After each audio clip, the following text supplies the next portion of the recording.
Welcome to JS dairy treasure. இன்றைக்கி ஒரு travel vlog தான் பார்க்க போகிறோம். ரொம்ப மந்த்ஸ் கழித்து ஃபேமிலியோட ஒரு லாங் ட்ரிப் போகிறோம். எப்படி இருந்துச்சு, நாங்கள் எப்படிலாம் பிளான் பண்ணோம், எல்லா விஷயமுமே இந்த ட்ரிப்பில் நான் சொல்லியிருக்கேன் உங்களுக்கு இந்த வீடியோ மூலமாக. நாங்கள் பார்த்திங்கன்னா விசாகப்பட்டினம், அரக்கு வேலி, லம்பாசிங்கி இங்கே தான் போனோம். கண்டிப்பாக சொல்லுவேன், கண்டிப்பாக இந்த பிளேசஸை பார்க்கணும். அவ்வளோ சூப்பராக இருந்தது, ரொம்ப பீஸ்ஃபுல்லாக இருந்தது. இப்போ நான் சொல்கிறது உங்களுக்கு வெறும் வார்த்தையாக இருக்கலாம். வீடியோவை ஃபுல்லாக ஸ்கிப் பண்ணாமல் பாருங்கள். அவ்வளோ சூப்பராக இருந்தது பிளேஸு. வாங்க வீடியோக்குள்ளே போகலாம். என்னோட ட்ராவல் டைரியை படிக்க ரெடி ஆகிட்டிங்களா? ஃபஸ்ட்டு வாங்க, விசாகப்பட்டினம் தான் இன்றைக்கி போக போகிறோம். அதுக்காக என்னென்ன ட்ரெஸ்ஸஸ்லாம் தேவையோ அது எல்லாத்தையுமே அழகாக பேக் பண்ணி, நம்ம பேக்கும் என் கூட ரெடி ஆகிடுச்சு. ஒரு கேபை புக் பண்ணிவிட்டு ஈவினிங் எங்களுக்கு 7 o'clock ட்ரெயின். ஸோ வீட்லேருந்து சென்ட்ரலுக்கு போயிட்டோம். சென்ட்ரலோட அழகில் அப்படியே மயங்கி ஒரு ட்ராவல்கான வைபுக்கு வந்துட்டோம். இன்றைக்கி பார்த்திங்கன்னா விசாகப்பட்டினம்க்கு ட்ரெயினில் தான் போக போகிறோம். ஹவுரா எக்ஸ்பிரஸ் 3rd class ஏசியில் தான் புக் பண்ணியிருந்தோம். ஸோ அழகாக ட்ரெயினும் வந்துடுச்சு. சூப்பராக பார்த்திங்கன்னா அவங்கவுங்க சீட்டில் போய் ஏறி உட்காந்து உடனே என்ன பண்ணிவிடுவோம், ஃபோட்டோஸ் எடுக்க ஆரம்பிச்சிட்டோம். சூப்பராக பார்த்திங்கன்னா நல்லா கலகலன்ட்டு பேசிக்கிட்டே இருந்தோம். ட்ரெயினும் ஸ்டார்ட் பண்ணிட்டாங்க. சரின்னு சொல்லிட்டு டின்னர் சாப்பிட்டுடலாம் அப்படின்னு சொல்லி டின்னர் டைமும் வந்துடுச்சு. வீட்லேயே ப்ரிப்பேர் பண்ணி இட்லி, சப்பாத்தி, தக்காளி தொக்கு இதுதான் எடுத்துகிட்டு போயிருந்தோம். அழகாக ஃபேமிலியோட எல்லாருக்கும் வச்சு கொடுத்துட்டு, தட்டில் வச்சு கொடுத்து சாப்பிட்டு முடிச்சிட்டோம். அப்பாடா நல்லா தூங்கணும் அப்படின்னு சொல்லிட்டு எல்லாருக்கும் ஒரு குட் நைட் சொல்லிவிட்டு நல்லா தூங்கிட்டோம். மறுநாள் காலையில் வந்துடுச்சு. குட் மார்னிங் அப்படின்னு சொல்லி முடிக்கிறதுக்குள்ளே விசாகப்பட்டினம் ஸ்டேஷன் வந்துடுச்சு அப்படின்ட்டாங்க.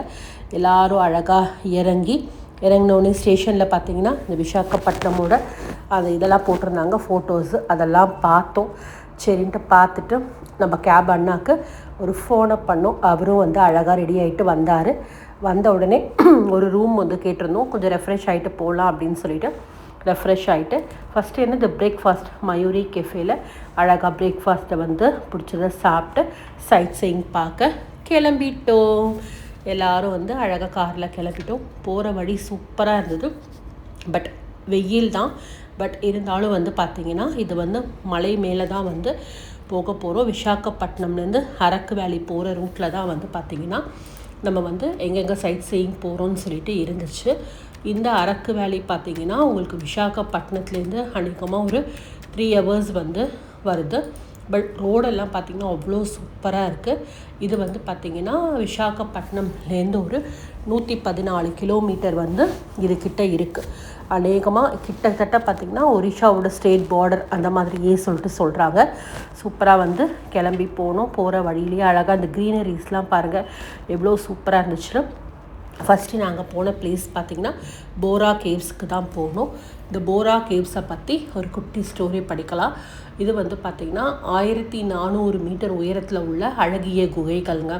இந்த குகை பார்த்திங்கன்னா நம்ம நாட்டிலேயே இருக்கிற மிகப்பெரிய குகைகளில் ஒன்று. இந்த குகைகளை பார்த்திங்கன்னா கிராமவாசிகள் தான் அழகாக இந்த குகைகளை கண்டுபிடிச்சாங்கன்றாங்க. இதுக்கு ஒரு புராண கதை கூட இருக்க போல இருக்குங்க. ஒருத்தர் என்ன பண்ணாராம், தனது பசுவை தேடிக்கிட்டு இருந்தாராம் ஒரு இடையன். அதை என்ன பண்ணாராம், இந்த போரா குகைக்குள்ளே தான் இந்த பசுவை கண்டுபிடிச்சாராம். அப்போ அங்கே ஒரு சிவலிங்கத்தை பார்த்தாராம். சிவபெருமான் தான் அந்த பசுவை காப்பாற்றி கொடுத்தாரு அப்படின்னு சொல்லிட்டு சூப்பராக நம்பிட்டாங்க. இதுக்காகவே இந்த கிராமவாசிகள் என்ன பண்ணாங்கன்னா குகைக்கு வெளியில் ஒரு அழகான சிறிய கோவிலை கட்டினாங்களாம். இங்கே வர மக்கள் தன்னை தரிசனம் பண்ணணும் அப்படின்னு சொல்லிட்டு கட்டியிருக்காங்க அழகாக. இன்னொரு நம்பிக்கை என்ன அப்படின்னா, இங்கே இருக்கிற சிவலிங்கத்தில் மீது ஒரு பசுவின் கல் சிற்பம் இருக்காங்க. அந்த பசுவின் மடியே விசாகப்பட்டினத்தோட நகரின் வழியாக பாயும் கோஸ்தானி நதியோட ஊற்று அப்படின்னு சொல்லிட்டு நம்புகிறாங்க. அந்த சுண்ணாம்பு பாறையோட மீது கோஸ்தானி நதி பாய்தன் விளைவாக தான் இந்த போரா குகைகளை உருவாச்சாங்க. இந்த குகைகளில் பார்த்திங்கன்னா சிவன், பார்வதி, ரிஷியின் தாடி, தாய் குழந்தை, முதலை, மனித மூளை, புலி மற்றும் பசுவின் மடி போன்ற பிரமிக்க வைக்கும் சுண்ணக்கல் மற்றும் தூண்பாறை பாறை இருக்காங்க. இவ்வளோ அழகான போரா கேவ்ஸை போய் பார்த்துட்டு வந்தோம். என்ட்ரி ஃபீஸ் வந்து பர் பர்சனுக்கு 80 ருபீஸ் சார்ஜ் பண்ணுறாங்க. ரொம்ப அழகாக இருந்தது உள்ளே.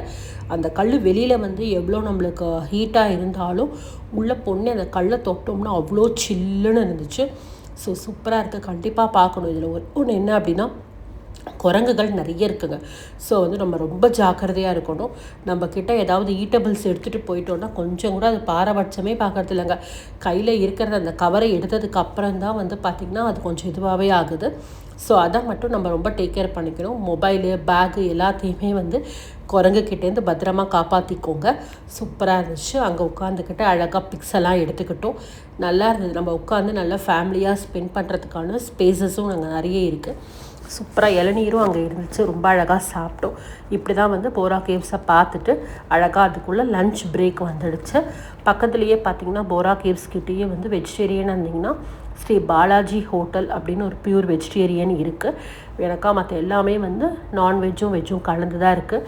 இங்கே ஒன்று தான் பியூர் வெஜ்ஜாக இருந்தது. ஸோ அங்கேயும் அழகாக லன்ச்சை முடிச்சுட்டு இன்றைக்கி டேவாக முடிச்சிட்டோம்.